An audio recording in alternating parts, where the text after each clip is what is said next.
हर हर महादेव।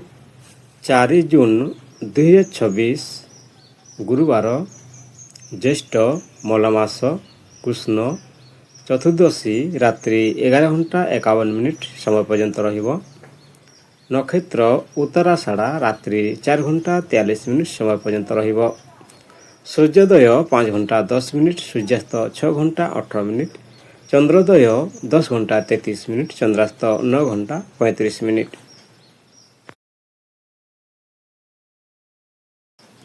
जमगंड 5:44 रु 7:24 कुलिका काल 9:04 रु 10:45 दुर्मुहूर्त 10:11 रु 11:05 एवं 3:32 रु 4:25। शुभ मुहूर्त अभिजित मुहूर्त 11:58 रु 12:51 अमृत काल 8:33 रु 10:20 ब्रह्म मुहूर्त 4:08 रु 4:56। 4 जून 2026 गुरुवार राहु अपराह्न 2:05 रु 3:43 समय पर्यंत रहिबो। सकाल 7:41 समय चंद्रमा धनु राशि छाड़ी मकर राशि संचार करेंगे। मेष राशि 4 जून 2026 मध्य देवगुरु बृहस्पति कर्कट राशि प्रवेश करेंगे, जोठारे से उच्चस्थ मना जाती। मेष राशि गोचर चतुर्थ भाव हेब। चतुर्थ भाव घर माता जमी जागा जानवाहन सुख शांति और मानसिक संतोषर प्रतीक रही। यह गुरु सबुठारो शुभ गोचर मानक मध्यरु गोटे होई पारे। धन और आर्थिक स्थिति संपत्ति जमी घर किंबा जानवाहन लाभ मिलिबो। पारिवारिक संपत्ति संबंधी विषय रे शुभ फल मिलिबो। कैरियर और व्यवसाय कार्यक्षेत्र रे सम्मान और परिचय बढ़िबो। गुरुंको सप्तम दृष्टि दशम भाव उपरे पड़िबारु कैरियर रे उन्नति जोग रही। चाकरी रे पदोन्नति किंबा नुआ दायित्व मिलिबो। प्रेम और दाम्पत्य जीवन परिवार और दाम्पत्य जीवन रे शांति बढ़िबो। जीवन साथी सह भावनात्मक संपर्क मजबूत हेबो। विवाहित जीवन रे खुशी और स्थिरता आसीबो। स्वास्थ्य मानसिक चाप कमी पारे। निद्रा और मानसिक शांति रे सुधार आसीबो। पुराना क्लांति किंबा चिंतारू मुक्ति मिलिबो। योग और ध्यान अधिक लाभ हेबो। वृषभ राशि देवगुरु बृहस्पति कर्कट राशि रे गोचर करी वृष राशि तृतीय भाव को सक्रिय करेंगे। तृतीय भाव साहस पराक्रम भाई भौणी संयोग छोट यात्रा दक्षता और प्रयासर प्रतीक रही। यही गोचर आपणक आत्मविश्वास बढ़ाइबा सह नुआ सुजोग आनीपारे। साहस जोगाजोग भ्रमण भाई भौणी और क्यारियर रे शुभ फल मिलिबो। धन और आर्थिक स्थिति निज प्रयास और परिश्रम द्वारा आय वृद्धि हेबो। व्यवसाय जोगाजोगरू लाभ मिलिबो। छोट निवेश किंबा नुआ प्रकल्प भविष्य रे लाभदायक होई पारे। कैरियर और व्यवसाय नुआ कौशल शिखिबा द्वारा कैरियर रे उन्नति हेबो। मीडिया लेखालेखी मार्केटिंग शिक्षा कम्युनिकेशन क्षेत्र रे सफलता मिलिबो।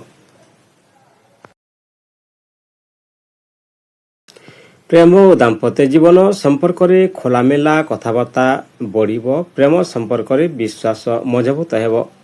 जीवन साथी सह छोट भ्रमण जोग रही। स्वास्थ्य उत्साह और शक्ति बढ़िबो। नियमित व्यायाम लाभ मिलिबो। मानसिक भाव आपण अधिक सकारात्मक अनुभव करेंगे। यात्रा समय रे सतर्कता रखंतो।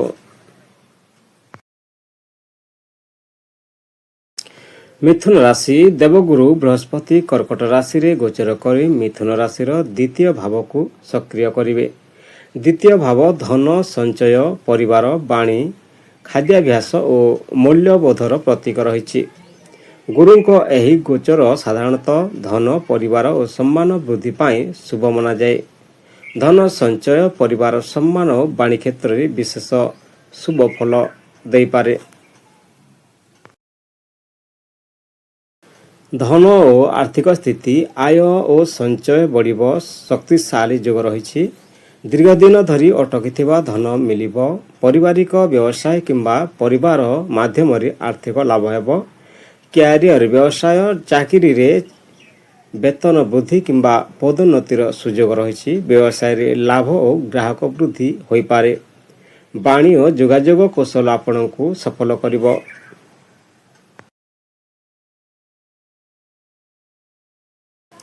ପ୍ରେମ ଓ ଦାମ୍ପତ୍ୟ ଜୀବନ ପରିବାର ଓ ଜୀବନସାଥୀଙ୍କ ସହ ସମ୍ପର୍କ ମଧୁର ହେବ।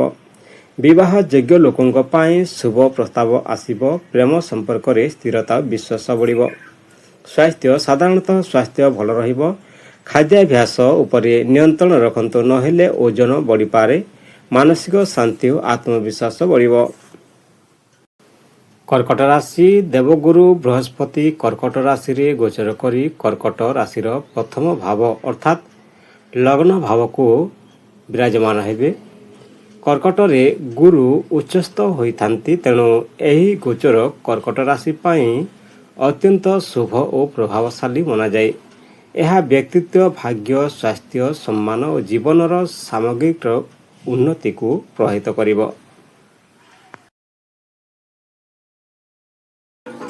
ଧନ ଓ ଆର୍ଥିକ ସ୍ଥିତି ଆୟ ବୃଦ୍ଧି ଓ ଆର୍ଥିକ ସ୍ଥିରତାର ଯୋଗ ରହିଛି। ନୂଆ ଆୟ ଉତ୍ସ ସୃଷ୍ଟି ହୋଇପାରେ। ଗୁରୁଙ୍କ ପଞ୍ଚମ ଦୃଷ୍ଟି ପଞ୍ଚମ ଭାବ ଉପରେ ପଡ଼ିବାରୁ ନିବେଶରେ ଭଲ ଫଳ ମିଳିବ।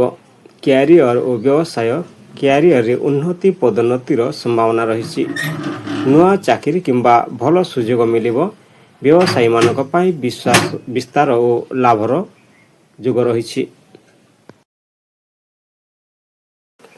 ପ୍ରେମ ଓ ଦାମ୍ପତ୍ୟ ଜୀବନ ଅବିବାହିତଙ୍କ ପାଇଁ ବିବାହର ଶୁଭ ଯୋଗ ସୃଷ୍ଟି ହୋଇପାରେ। ପ୍ରେମ ସମ୍ପର୍କରେ ସ୍ଥିରତା ଓ ଗମ୍ଭୀରତା ବଢ଼ିବ। ବିବାହିତ ଜୀବନରେ ସୁଖ ଓ ବୁଝାମଣା ବଢ଼ିବ। ସାଥୀଙ୍କ ସମର୍ଥନ ମିଳିବ।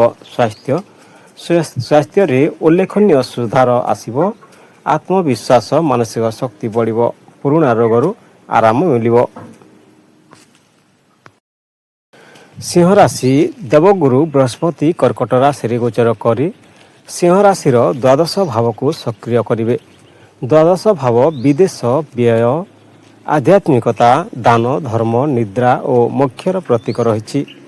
ଗୁରୁଙ୍କ ଏହି ଗୋଚର ଭୌତିକ ଲାଭଠାରୁ ଅଧିକ ଆଧ୍ୟାତ୍ମିକ ବିକାଶ ଓ ଆନ୍ତରିକ ଉନ୍ନତି ଉପରେ ଜୋର ଦେଇପାରେ।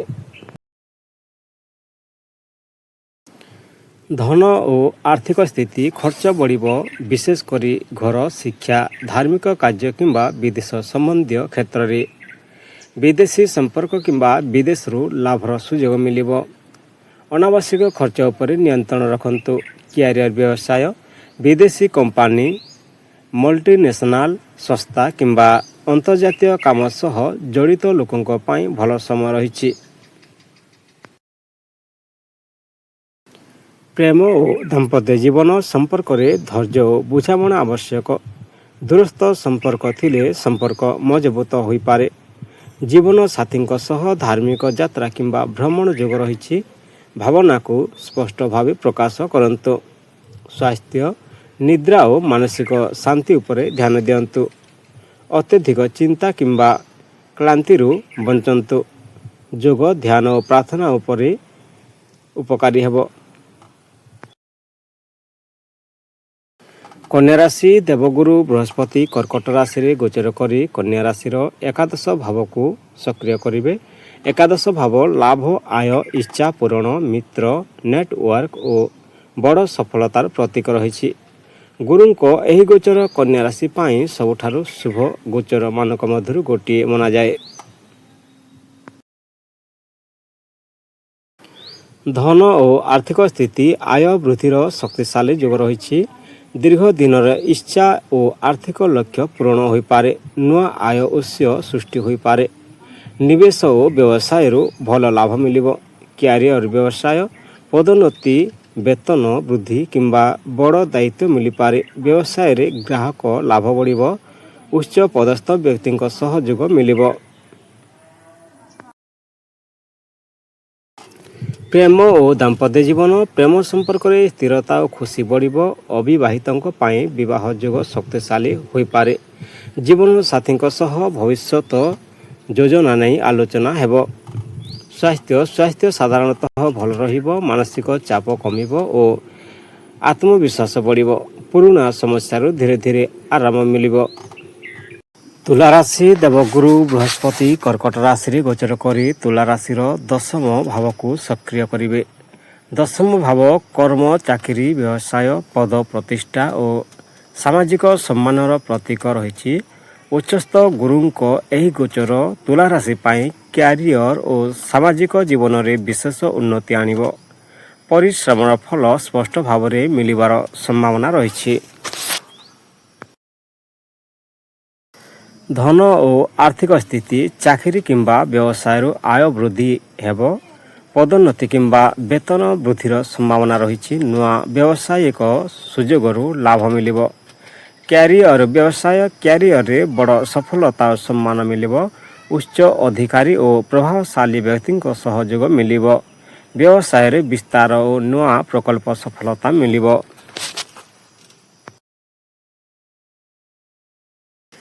ପ୍ରେମ ଓ ଦାମ୍ପତ୍ୟ ଜୀବନ, କାମର ବ୍ୟସ୍ତତା ଯୋଗୁଁ ସମ୍ପର୍କକୁ ସମୟ ଦେବା ଜରୁରୀ।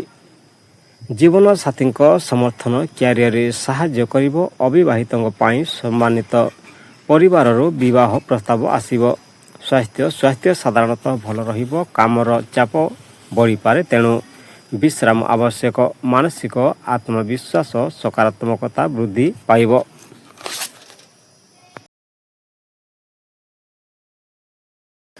ବିଛା ରାଶି ଦେବଗୁରୁ ବୃହସ୍ପତି କର୍କଟ ରାଶିରେ ଗୋଚର କରି ବିଛା ରାଶିର ନବମ ଭାବରେ ଅବସ୍ଥାନ କରିବେ। ନବମ ଭାବ ଭାଗ୍ୟ, ଧର୍ମ, ଉଚ୍ଚ ଶିକ୍ଷା, ଗୁରୁ, ପିତା, ତୀର୍ଥଯାତ୍ରା ଓ ଜୀବନ ଦର୍ଶନର ପ୍ରତୀକ ରହିଛି। କର୍କଟରେ ଉଚ୍ଚସ୍ଥ ଗୁରୁଙ୍କ ଏହି ଗୋଚର ବିଛା ରାଶି ପାଇଁ ଅତ୍ୟନ୍ତ ଶୁଭ ଓ ଭାଗ୍ୟବର୍ଦ୍ଧକ ମନାଯାଏ। ଅନେକ କାମ ସହଜରେ ସମ୍ପନ୍ନ ହେବାର ସମ୍ଭାବନା ରହିଛି। ଧନ ଓ ଆର୍ଥିକ ସ୍ଥିତି, ଭାଗ୍ୟର ସହଯୋଗରେ ଧନ ଲାଭର ସୁଯୋଗ ବଢ଼ିବ। ଦୀର୍ଘ ଦିନର ଅଟକିଥିବା କାମରୁ ଆର୍ଥିକ ଲାଭ ମିଳିବ। ନିବେଶ ଓ ସମ୍ପତ୍ତି ସମ୍ବନ୍ଧୀୟ ବିଷୟରେ ଭଲ ଫଳ ମିଳିବ। କ୍ୟାରିୟର ଓ ବ୍ୟବସାୟ, କ୍ୟାରିୟରରେ ଉନ୍ନତି ଓ ନୂଆ ସୁଯୋଗ ମିଳିବ। ବିଦେଶ ସମ୍ବନ୍ଧୀୟ କାମ କିମ୍ବା ଉଚ୍ଚ ଶିକ୍ଷା ଦ୍ୱାରା ଲାଭ ହୋଇପାରେ। ଉଚ୍ଚ ପଦସ୍ଥ ବ୍ୟକ୍ତିଙ୍କର ଆଶୀର୍ବାଦ ମିଳିବ।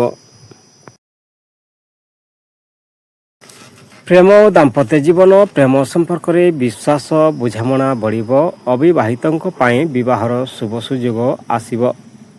ଜୀବନ ସାଥୀଙ୍କ ସହ ଧାର୍ମିକ ଯାତ୍ରା କିମ୍ବା ଭ୍ରମଣର ଯୋଗ ରହିଛି। ସ୍ୱାସ୍ଥ୍ୟରେ ସୁଧାର ଆସିବ। ମାନସିକ ଶାନ୍ତି ଓ ସକାରାତ୍ମକତା ବୃଦ୍ଧି ପାଇବ। ଆଧ୍ୟାତ୍ମିକ କାର୍ଯ୍ୟରୁ ମାନସିକ ଶକ୍ତି ବଢ଼ିବ। ନିୟମିତ ଯୋଗ ଓ ପ୍ରାଣାୟାମ ଲାଭଦାୟକ ହେବ।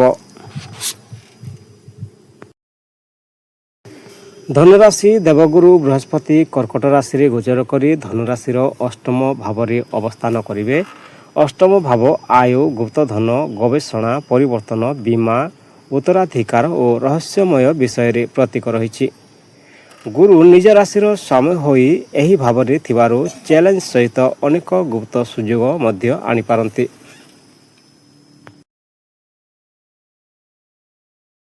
ଧନ ଓ ଆର୍ଥିକ ସ୍ଥିତି, ଉତ୍ତରାଧିକାର, ବୀମା, ପିଏଫ୍, ଗ୍ରାଚ୍ୟୁଇଟି କିମ୍ବା ପୁରୁଣା ଧନର ଲାଭ ମିଳିବ।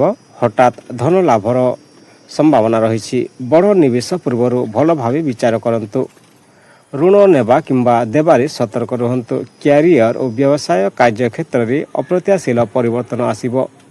ଗବେଷଣା, ବ୍ୟାଙ୍କିଂ, ବୀମା, ଟ୍ୟାକ୍ସରେ ଲାଭ ମିଳିବ।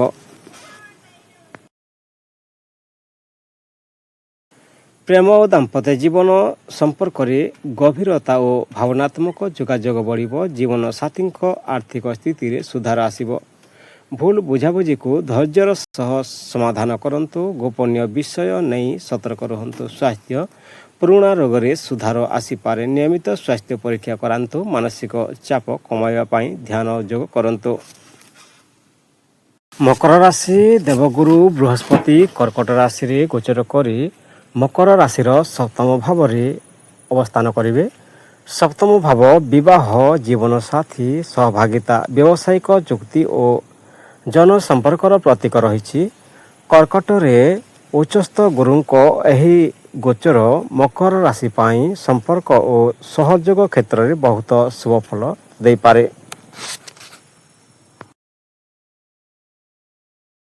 ଧନ ଓ ଆର୍ଥିକ ସ୍ଥିତି, ସହଭାଗିତା, ବ୍ୟବସାୟରୁ ଭଲ ଲାଭ ମିଳିବ। ଜୀବନସାଥୀ କିମ୍ବା ବ୍ୟବସାୟିକ ପାର୍ଟନରଙ୍କ ମାଧ୍ୟମରେ ଆର୍ଥିକ ଉନ୍ନତି ହେବ। ନୂଆ ଚୁକ୍ତି ବା ବ୍ୟବସାୟିକ ସମ୍ପର୍କ ଲାଭଦାୟକ ହେବ। କ୍ୟାରିୟର, ବ୍ୟବସାୟ ବିସ୍ତାର ଓ ନୂଆ ପାର୍ଟନରସିପ୍ର ଯୋଗ ରହିଛି। କ୍ଲାଏଣ୍ଟ, ଗ୍ରାହକ ଓ ଜନସମ୍ପର୍କରୁ ଲାଭ ମିଳିବ। ପ୍ରେମ ଓ ଦାମ୍ପତ୍ୟ ଜୀବନ, ବିବାହିତ ଜୀବନରେ ସୁଖ, ଶାନ୍ତି ଓ ବୁଝାମଣା ବଢ଼ିବ। ଅବିବାହିତଙ୍କ ପାଇଁ ବିବାହର ଶକ୍ତିଶାଳୀ ଯୋଗ ରହିଛି। ପ୍ରେମ ସମ୍ପର୍କ ବିବାହରେ ପରିଣତ ହୋଇପାରେ। ସ୍ୱାସ୍ଥ୍ୟ, ସାଧାରଣତଃ ସ୍ୱାସ୍ଥ୍ୟ ଭଲ ରହିବ। ମାନସିକ ଚାପ କମିବ ଓ ସକାରାତ୍ମକତା ବଢ଼ିବ। ସମ୍ପର୍କରେ ଶାନ୍ତି ରହିବାରୁ ମାନସିକ ସୁଖ ମିଳିବ। କୁମ୍ଭ ରାଶି, ଦେବଗୁରୁ ବୃହସ୍ପତି କର୍କଟ ରାଶିରେ ଗୋଚର କରି କୁମ୍ଭ ରାଶିର ଷଷ୍ଠ ଭାବରେ ଅବସ୍ଥାନ କରିବେ। ଷଷ୍ଠ ଭାବ ଶତ୍ରୁ, ଋଣ, ରୋଗ, ପ୍ରତିଯୋଗିତା, ସେବା ଓ ଦୈନନ୍ଦିନ କାର୍ଯ୍ୟର ପ୍ରତୀକ ରହିଛି। ଏହି ଗୋଚର ଚ୍ୟାଲେଞ୍ଜ ସହିତ ସମସ୍ୟା ଉପରେ ବିଜୟ ପାଇବାର ସୁଯୋଗ ମଧ୍ୟ ଦେଇପାରେ। ଶୃଙ୍ଖଳା, ପରିଶ୍ରମ ଓ ଧୈର୍ଯ୍ୟ ଦ୍ୱାରା ଭଲ ଫଳ ଲାଭ କରିପାରିବେ। ଧନ ଓ ଆର୍ଥିକ ସ୍ଥିତି, ଋଣ ଶୋଧ କରିବାର ସୁଯୋଗ ମିଳିବ। ଖର୍ଚ୍ଚ ଉପରେ ନିୟନ୍ତ୍ରଣ ରଖିଲେ ସଞ୍ଚୟ ବଢ଼ିବ। ଚାକିରି କିମ୍ବା ସେବା କ୍ଷେତ୍ରରେ ନିୟମିତ ଆୟ ମିଳିବ। କ୍ୟାରିୟର ଓ ବ୍ୟବସାୟ ପ୍ରତିଯୋଗିତାମୂଳକ କ୍ଷେତ୍ରରେ ସଫଳତା ମିଳିବ। ଚାକିରିରେ ପରିଶ୍ରମ ଫଳ ଧୀରେ ଧୀରେ ମିଳିବ। ସହକର୍ମୀ ଓ ବିରୋଧୀଙ୍କ ସହ ମାମଲାରେ ଶୁଭ ଫଳ ମିଳିବ।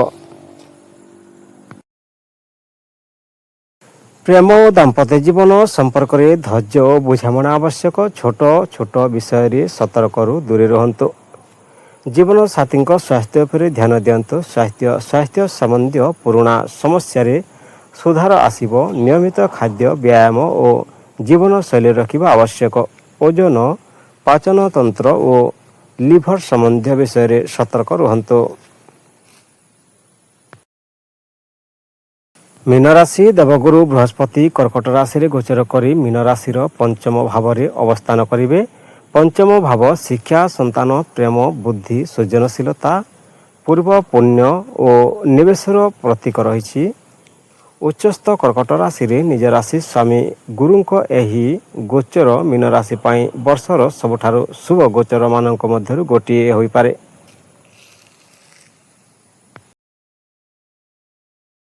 ଧନ ଓ ଆର୍ଥିକ ସ୍ଥିତି, ନିବେଶ, ସେୟାର ବଜାର ଓ ଦୀର୍ଘମିଆଦୀ ଯୋଜନାରୁ ଲାଭର ସମ୍ଭାବନା ରହିଛି।